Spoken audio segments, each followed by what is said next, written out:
کچھ عرصے پہلے میں رات کے ایک پہر پارک میں ٹہلنے گیا تو مجھے وہاں ایک بوڑھا روتا ہوا نظر آیا۔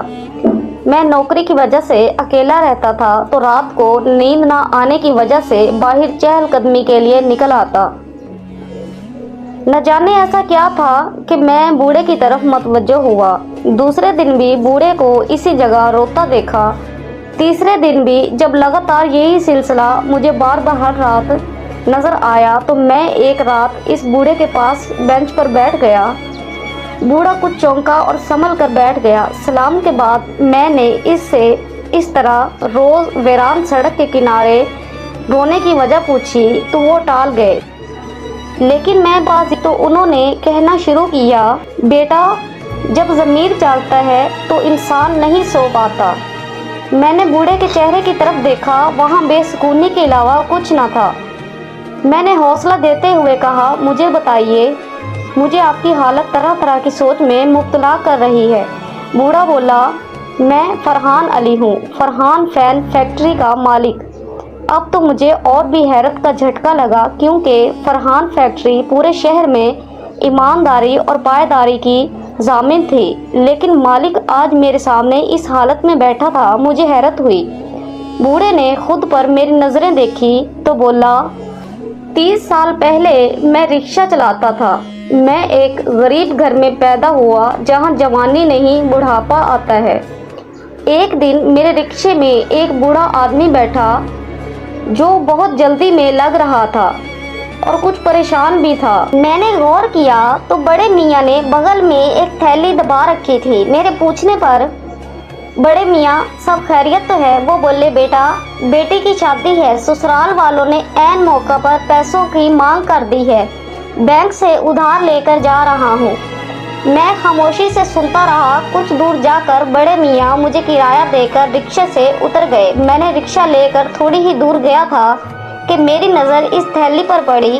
بڑے میاں شاید جلدی اور پریشانی میں تھیلی گرا بیٹھے تھے۔ میں نے رکشے کے شیشے سے دیکھا، بوڑھا آدمی پسینے سے شرابور رکشے کے پیچھے بھاگ رہا تھا اور رک جاؤ، اللہ کے واسطے رک جاؤ۔ میرے دل میں لالچ آ گیا۔ میں رکشہ مزید تیز کر دیا۔ رکشے کے شیشے سے دیکھا، بوڑھا روتا ہوا گر گیا تھا، لوگ اسے اٹھا رہے تھے۔ پھر میں نے کبھی پلٹ کر نہیں دیکھا۔ پنکھوں کا کام شروع کیا۔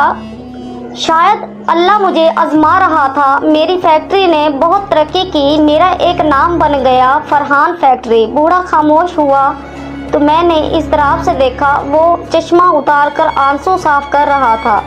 وہ پھر بولا، میری شادی ہوئی، بچوں کی شادیاں کی، بوڑھے ماں باپ کو حج کروائی، جوانی پورے سکون سے گزاری، بہت ہی اچھے طریقے سے دنیا میں اپنا ایک نام بنایا۔